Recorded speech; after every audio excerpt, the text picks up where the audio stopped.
बड़े भाई का या बड़े पुत्र का अधिकार छीनने पर क्या होता है? आज इस विषय पर हम श्रवण करेंगे श्रीमद् भागवतम के नवम स्कंद के 22वें अध्याय से। सोमवंश में भारम्याश्व के पुत्र मुद्गल हुए थे। इन्हीं मुद्गल के पुत्र दिवोदास हुए।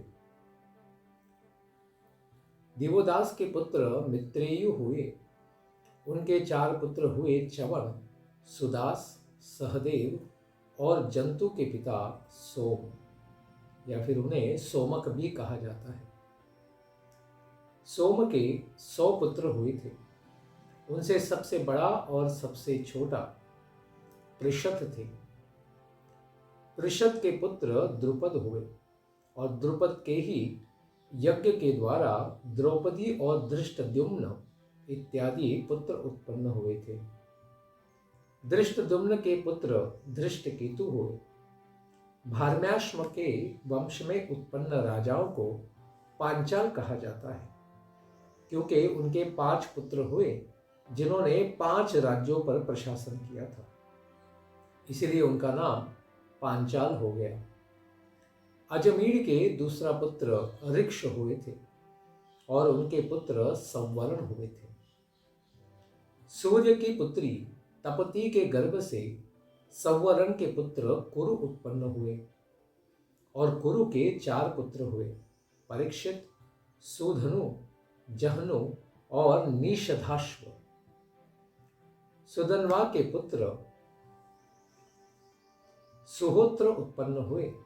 उनके पुत्र च्यवन, च्यवन के पुत्र कृति, कृति के पुत्र उपरिचर वसु और उपरिचर वसु के बृहदरथ इत्यादि कई पुत्र उत्पन्न हुए। कौन कौन से? बृहदरथ, कुशाम्ब, मत्स्य, प्रत्यग्र और चेदी, ये सब चेदी देश के राजा हुए। बृहदरथ के पुत्र कुशाग्र हुए। उनके पुत्र ऋषभ हुए। ऋषभ के पुत्र सत्यहित हुए। सत्यहित के पुत्र पुष्पवान हुए। पुष्पवान के पुत्र जहनु हुए और बृहदरथ की दूसरी पत्नी के गर्भ से एक शरीर के 2 टुकड़े उत्पन्न हुए। तो वह पूर्ण बालक न होने के कारण माता ने उन दोनों टुकड़ों को फेंकवा दिया। उस समय एक जरा नाम की राक्षसी आती है और उन शरीर के टुकड़ों को उठा लेती है और खेल खेल में कहते हैं कि बालक तुम जी जाओ। ये सब आसुरिक कार्य असुर ही करते रहते हैं। इस प्रकार उसने उस बालक के शरीर को जोड़ दिया और जुड़े हुए के कारण और जरा के द्वारा जोड़े जाने के कारण जरासंध, इस प्रकार से उस बालक का नाम हो गया। इस जरासंध के पुत्र सहदेव हुए। सहदेव के सोमापी, सोमापी के पुत्र श्रुत, श्रवा उत्पन्न हुए। कुरु महाराज के दूसरे पुत्र परीक्षित, इनको कोई भी संतान उत्पन्न नहीं हुई। कुरु के तीसरे पुत्र जहनु हुए। उनके पुत्र सूरत हुए। सूरत के पुत्र विदुरथ हुए। उनके पुत्र सार्वभौम हुए। उनके पुत्र जयसेन और जयसेन के पुत्र राधिक उत्पन्न हुए और राधिक के पुत्र अयुत उत्पन्न हुए। अयुत के पुत्र क्रोधन, क्रोधन के पुत्र देवातिथि उत्पन्न हुए। देवातिथि के पुत्र ऋक्ष हुए। ऋक्ष के दिलीप और दिलीप के प्रतीप बालक हुए। प्रतीप के 3 विशेष पुत्र उत्पन्न हुए। सबसे बड़ा देवापी, मजला शंतनु और सबसे छोटा बालिक। देवापी जो सबसे बड़े पुत्र थे, वे अपने पिता का राज्य परित्याग करके वन में तपस्या के लिए चले गए। तो फिर पूर्व जन्म में जिनका नाम महाभीष था, ऐसे राजा ही अगले जन्म में शंतनु बनकर आए थे। तो कहते हैं कि उनका नाम शंतनु कैसे हो गया। तो कथा आती है कि शंतनु महाराज जब किसी बूढ़े व्यक्ति को अपने हाथ से स्पर्श कर देते थे तो वो व्यक्ति युवा हो जाता था और उसी के साथ उसके हृदय में श्रेष्ठ शांति भी प्राप्त हो जाती थी। इसलिए जो तनु को शांत करा दे, इसीलिए शंतनु उनका नाम हो गया। जब उनके राज्य में इंद्र ने 12 वर्षों तक वर्षा नहीं की और पानी के लिए सब लोग त्राही त्राही हो गए, तब उनके श्रेष्ठ ब्राह्मणों ने उनसे कहा कि तुम परिवेत्ता हो गए हो, क्योंकि तुमने अपने बड़े भाई से पहले ही विवाह कर लिया और उनकी अनुमति के बिना ही तुम राजा बन गए हो। वे तो जंगल में तपस्या के लिए चले गए हैं, तो उनके अधिकार का तुमने अतिक्रमण कर दिया है। भगवान ने उनको परिवार में सबसे बड़ा यानी पहला जन्म दिया है, तो पहले राज्य पर उनका अधिकार है। तो तुम उनके राज्य के अधिकार को इस प्रकार से स्वीकार कर चुके हो, अतएव तुम नगर और राष्ट्र की समृद्धि प्राप्त करने के लिए यानी वर्षा हो, इसके लिए अपने बड़े भाई को पुनः राज्य वापस कर दो।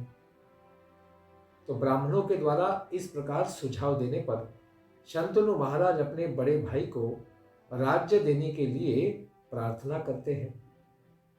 लेकिन होता ऐसा है कि उनके कुछ ब्राह्मण मंत्रियों के द्वारा वन में भेजे जाते हैं और ऐसे ब्राह्मण वेद मार्ग से देवापी को भ्रष्ट बना देते हैं। उनके विषय में वर्णाश्रम धर्म और भगवान के बारे में गलत जानकारी देने से वे देवापी वेद मार्ग की निंदा कर देते हैं और इसी के कारण उनका राज्य पर अधिकार क्या हो जाता है, खारिज हो जाता है। इस प्रकार से छल वृत्ति से कुछ मंत्रियों ने ऐसा कर दिया। न महाराज शंतनु ने ऐसा किया, न ब्राह्मणों ने अपने विचार से किया था। यह सब मंत्रियों के द्वारा राजनीति कूटनीति की गई थी, लेकिन इसका परिणाम बड़ा भीषण आएगा।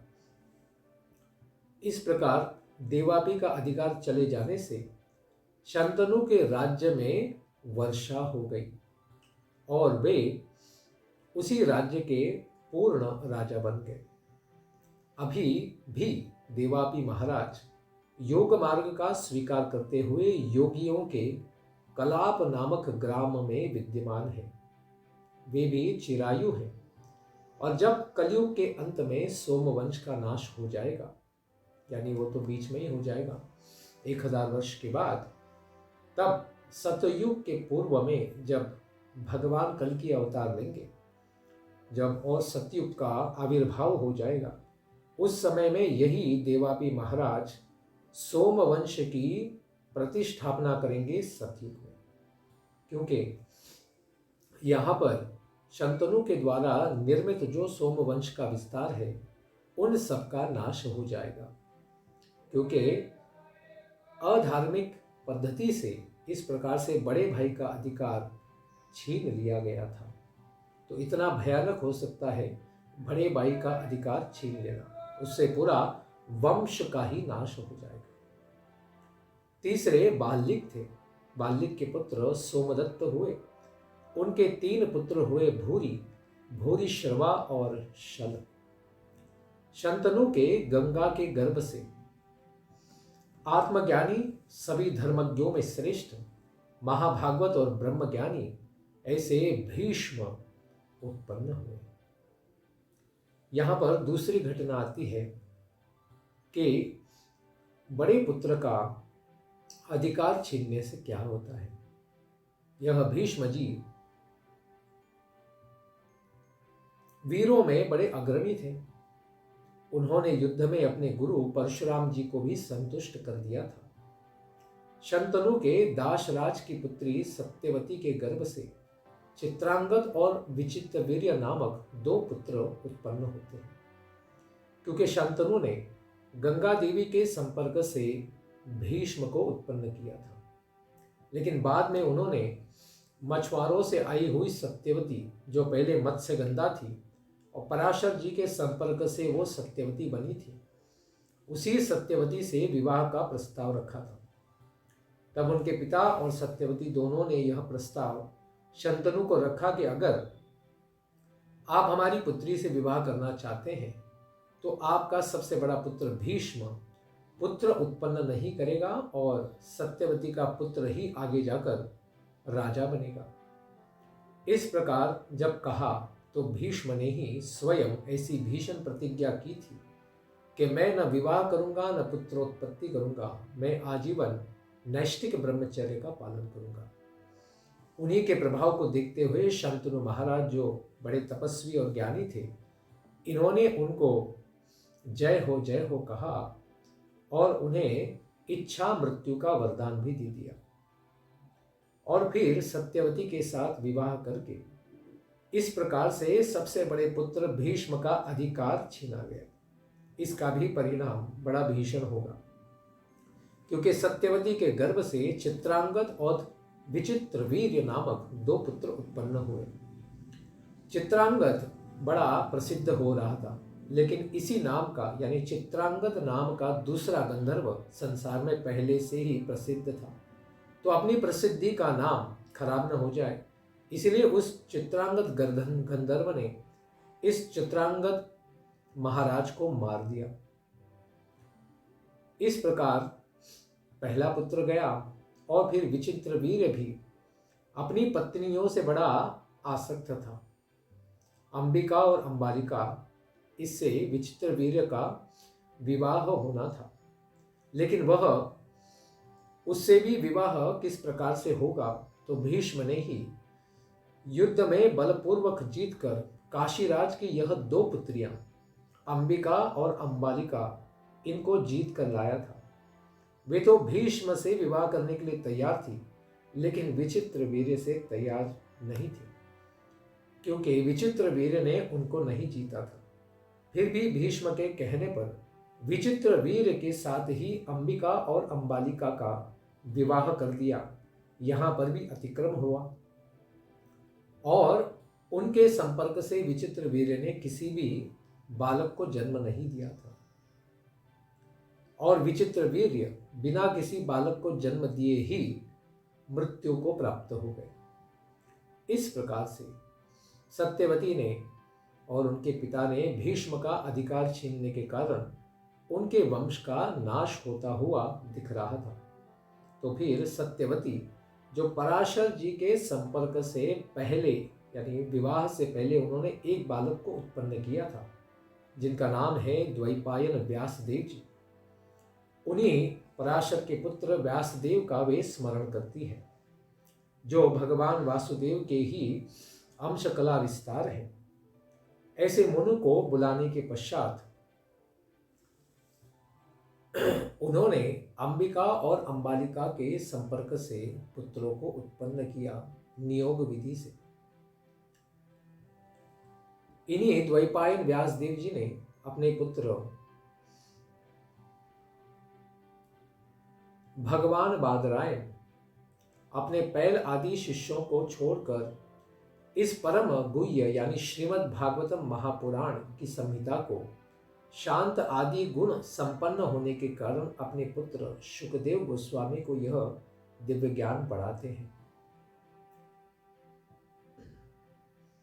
अंबिका और अंबालिका, इनको स्वयंवर से भीष्मदेव ने लाया था, और उनमें आसक्त हृदय विचित्रवीर्य को यक्ष्मा रोग हो गया था, जिसके कारण आगे उनकी मृत्यु हो गई और उन्होंने किसी भी बालक को जन्म नहीं दिया था। इसलिए संतानहीन अपने भाई के क्षेत्र में अपनी माता की आज्ञा से महर्षि बादरायण व्यासदेव जी ने फिर पहले धृतराष्ट्र और पांडु, इनको उत्पन्न किया और दासी से विदुर को उत्पन्न किया था।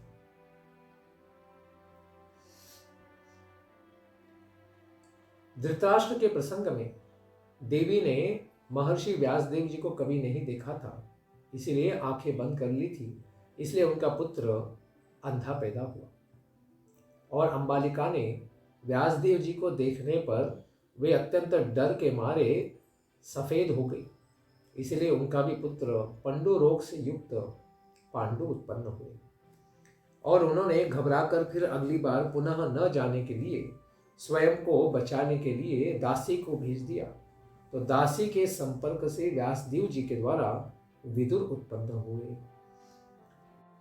सबसे बड़े धृतराष्ट्र के द्वारा गांधारी के संपर्क से तो एक गोला उत्पन्न हुआ, क्योंकि बालक बहुत समय होने पर भी जन्म नहीं ले रहा था और उसने देखा कि अरे, हमसे पहले ही कुंती को युधिष्ठिर की प्राप्ति हो गई है। तो बड़े गुस्से से उन्होंने अपने पेट के ऊपर गांधारी ने हाथ मारा, तो फिर एक गोला बाहर आया। उस गोले को ही व्यासदेव जी के पास लेके जाकर उन्होंने कहा कि व्यासदेव, आपने तो कहा था कि हमारे 100 पुत्र उत्पन्न होंगे, लेकिन यह क्या मांस का पिंड जन्म लिया है, तो आप कृपा कीजिए।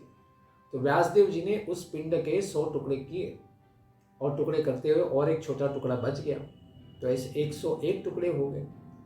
उनको घी के बर्तनों में रखकर उन्होंने मंत्रों के साथ अभिषिक्त करके उनको कुछ समय के लिए रखा। फिर उन घड़ों से 100 पुत्र उत्पन्न हुए और 101वीं एक पुत्री उत्पन्न हुई, जिसका नाम था दुश्शला। सबसे बड़े पुत्र धृतराष्ट्र के उत्पन्न हुए दुर्योधन। शाप के कारण पांडु स्त्री सहवास नहीं कर पाए थे, क्योंकि उन्हें शाप था कि आप स्त्री के पास जाएंगे तो आपका वध हो जाएगा। क्योंकि मैथुन करते हुए ऋषि मुनि जो मृग का रूप लेकर साथ में आ रहे थे, उनको उन्होंने मार दिया था। मरते समय उन्होंने शाप दे दिया कि पांडु, तुम भी स्त्री सहवास के लिए जाओगे तो तुम कामासक्त होने के कारण मर जाओगे। इसीलिए उन्होंने वानप्रस्थ ले लिया था, स्त्री सहवास न करने के कारण। और फिर उन्हें पता हुआ कि कुंती को विवाह से पहले इस प्रकार का आशीर्वाद है कि वे देवताओं से मंत्रों के द्वारा पुत्रों की प्राप्ति कर सकते हैं बिना संपर्क के। तो कुंती के गर्भ से धर्मराज ने युधिष्ठिर को जन्म दिया, वायु देवता ने, पवन देव ने भीम को, इंद्र ने अर्जुन के रूप में विस्तार किया। इस प्रकार 3 महारथी पुत्र उत्पन्न हुए पांडु और कुंती देवी के द्वारा।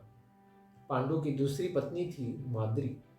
माद्री ने भी एक बार, केवल एक बार इस प्रकार से कुंती से उस मंत्र को उपचारित किया, तो उन्होंने अश्विनी कुमारों को एक साथ ही बुला लिया। इस प्रकार से अश्विनी कुमारों 2 होने के कारण उनके अंश से कुंती के साथ नकुल और सहदेव की उत्पत्ति हुई। द्रौपदी के गर्भ से इन 5 पांडवों के 5 पुत्र उत्पन्न हुए, एक का एक ऐसे 5 पुत्र उत्पन्न हुए। सुखदेव गोस्वामी कहते हैं कि हे परीक्षित, वे सब तुम्हारे चाचा थे। द्रौपदी के गर्भ से युधिष्ठिर के पुत्र प्रतिविंध्य उत्पन्न हुए। भीम के पुत्र का नाम श्रुतसेन हुआ। अर्जुन के पुत्र श्रुतकीर्ति हुए। नकुल के पुत्र शतानिक हुए। सहदेव के पुत्र श्रुतकर्मा हुए। इनके अतिरिक्त भी युधिष्ठिर के पुत्र पौरवी नामक पत्नी से देवक हुए। भीम के पुत्र हिडिंबा नामक राक्षसी पत्नी से घटोत्कच हुए और काली नामक पत्नी से सर्वगत पुत्र उत्पन्न हुए। सहदेव के पर्वत की पुत्री विजया नामक पत्नी से सुहोत्र उत्पन्न हुए थे। नकुल के करेणुमति के गर्भ से निरमित नामक पुत्र उत्पन्न हुए। अर्जुन के नागकन्या उलूपी के गर्भ से ईरावान नामक पुत्र उत्पन्न हुआ, क्योंकि बिना परमिशन के वे द्रौपदी और युधिष्ठिर के महल में प्रवेश कर जाते हैं अपने आयुधों को लेने के लिए, तब उन्हें अज्ञातवास में जाना पड़ता है। तब वे उलूपी के गर्भ से इरावान को उत्पन्न करते हैं और मणिपुर अधिपति की पुत्री इनके गर्भ से बब्रुवाहन को जन्म देते हैं। वह भी पुत्र अपने नाना का ही माना गया, क्योंकि पुत्री का धर्म से वो उत्पन्न हुआ पुत्र मणिपुर के राजा ने अगले राजा बनाने के लिए ही प्राप्त कर लिए थे, क्योंकि पहले से ही उसी प्रकार से संकल्प किया गया था। सभी अतिरथों को जीत लेने वाले तुम्हारे पिता अभिमन्यु महाराज अर्जुन की सुभद्रा के द्वारा इस पत्नी से उत्पन्न हुए थे और उनके पुत्र तुम परीक्षित उत्तरा के गर्भ से उत्पन्न हुए हो, जिसको अर्जुन ने अज्ञातवास में नृत्य की कला सिखाई थी।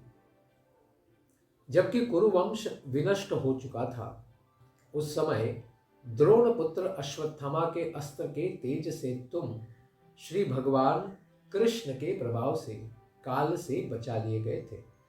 इस प्रसंग को हमने भागवत के पहले स्कंद में श्रवण किया है। हे परीक्षित, तुम्हारे पुत्र जन्मेजय, श्रुतसेन, भीमसेन और उग्रसेन बड़े पराक्रमी उत्पन्न हुए हैं। तुमको आगे 2 दिन के पश्चात तक्षक के काटने से मरा हुआ जानकर यही बालक आपका जन्मजय क्रोध पूर्वक सर्प यज्ञ करेगा और अग्नि में संसार के सारे सर्पों को जलाने का प्रयास करेगा होम के द्वारा। कावशेय तूर को पुरोहित बनाकर संपूर्ण पृथ्वी को सभी प्रकार से जीतकर यह जन्मेजय अश्वमेध यज्ञों के द्वारा भगवान की आराधना करेगा। इसी जन्मेजय का पुत्र होगा शतानिक। वह याज्ञवल्क्य महर्षि से त्रयी विद्या कर्मकांड यानी वेदों का ज्ञान शिक्षा प्राप्त करेगा। शौनक महर्षि से आत्मज्ञान प्राप्त करेगा और कृपाचार्य से अस्त्रों का ज्ञान प्राप्त करेगा। उसका पुत्र शतानिक, इसका पुत्र होगा सहस्त्रनिक और उसका पुत्र होगा अश्वमेधज।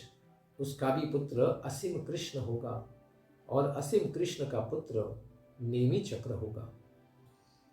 जब आगे जाकर हस्तिनापुर गंगा नदी में बह जाएगा, तब नेमि चक्र कौशाम्बी में सुखपूर्वक निवास करेगा। यह ऐतिहासिक घटना है जिसके कारण हमें हस्तिनापुर के ज़्यादा विशेष जानकारी प्राप्त होने वाले स्थल प्राप्त नहीं होते, क्योंकि गंगा जल ने उसको बहा दिया और बाकी जमीन में दब चुका है। नेमि चक्र का पुत्र चित्ररथ होगा, उसका पुत्र कविरथ, क्योंकि ये कथा के बाद उत्पन्न होने वाले हैं, लेकिन हमारे लिए तो वह भूतकाल में उत्पन्न हो चुके हैं। कविरथ का पुत्र वृष्टिमान, वृष्टिमान का पुत्र राज सुषेण, सुषेण का पुत्र सुनीत होगा, उसका पुत्र नृचक्षु होगा, नृचक्षु का पुत्र सुखीनल होगा, सुखीनल का पुत्र परिप्लव, उनका पुत्र सुनय और उनका पुत्र मेधावी होगा।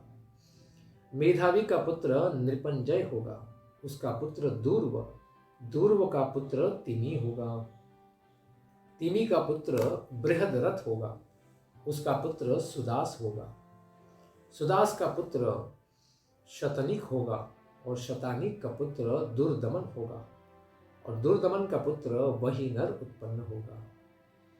वहीनर का पुत्र दंडपाणि होगा और उसका पुत्र क्षेमक नामक राजा होगा।